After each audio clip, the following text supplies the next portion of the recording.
saddest part of it all, on the west side of Chicago, on the 7th District, is that America has begun to highlight the young black man and the young black woman, mainly the young black man, as killers, as cold-blooded killers, carjackers, thieves. This is what the depictions that they put on the media, these are the depictions they have began to put on the media as far as young black men. So the world, other countries is beginning to see the young black man as a carjacker, a killer, a cold-blooded killer that'll kill his own woman, that's sitting around with all these type of guns, and have all these guns and drugs. That's the way they are beginning to shape the young black man, or have shaped the young black man. So when the regular average citizen people see the young black man, they automatically is fearful of him. People in other countries automatically is fearful of the young black man, because they're saying over in America they kill each other, so they won't have no problem with killing us. They carjacking people. They're running in stores and taking valuables, and it's anarchy with them. And I think that's the saddest part of the depiction they have began to depict young black men. Not only that, anytime they depict or showing young black women just getting killed in the streets by black men, that is also shameful with the race of people. But the question is, how did we get here? No, in these days and times, they make drugs, harsh drugs that's in the pill form, or in a lookalike substance of marijuana form. These substances, these harsh drugs bring out the evil side of man. So it's easy to get K2. It's easy to get all these different types of pills nowadays that's laced with fentanyl and heroin and all other types of drugs, which affect the thoughts of man. A lot of these drugs is hallucinating drugs. So what they have done, they have made these drugs accessible to the young black man. They have made guns accessible to the young black man. So when you do these harsh drugs and you have the gun, what do you get? You get violence. But the point is, why do we need the drugs and the guns to produce violence amongst the urban black America or the urban communities? Why do we need that? Because if we don't make the drugs accessible and the guns accessible, then we cannot justify these big budgets that we give Cook County Jail, these big budgets that we give the DOC departments, these big budgets that the federal government, that these big grants that the federal government gives different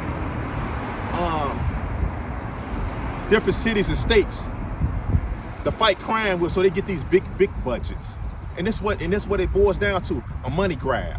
So we need to lock up, we need to always keep the violence high. We need to keep the drugs in the community with the young, keep the guns in the community, keep the violence high. Therefore, we can justify these big budgets, and also what? Keep the prison industrial system intact.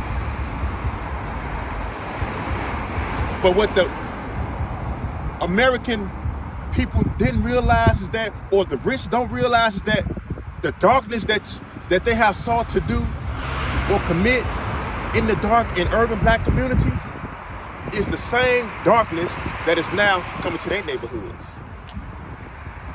That's the sad part of it all. I guess it gets even more sadder when you get to thinking about people like U.S. Representative like Danny K. Davis that have represented communities like the 7th Ward of Chicago for many, many years. Then you ask, what have we invested into? What did he invest into for the people? That's got to be an honest question. He have to answer that question honestly. How did you invest in the people? How did you invest in the people? Because our communities is bankrupt.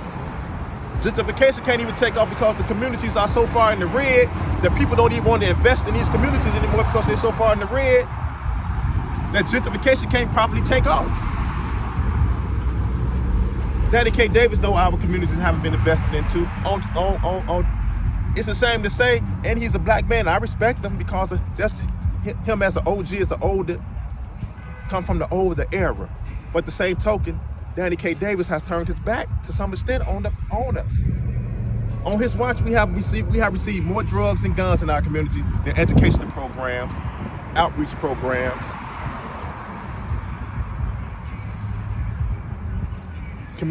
more community businesses, It has been like this for many, many years. Vacant lots, vacant buildings. Vacant lots, vacant buildings. Crime high. But the truth is the truth, and we have to recognize the truth. We have to accept the truth, stand on the truth. We're in the sad times right now because it's mother. From what I understand, we claim it to be Mother's Day, and a lot of mothers is grieving, and a lot of mothers do not understand how America is now depicting their young child, the young black man, as a flat-out savage, a criminal, a thug, a carjacker, a cold-blooded killer. Those are the images they are putting before the people. We need to check that situation out. We need to change that narrative immediately. It's Life Coach CW. Y'all get at me on all social media platforms. I get back with y'all.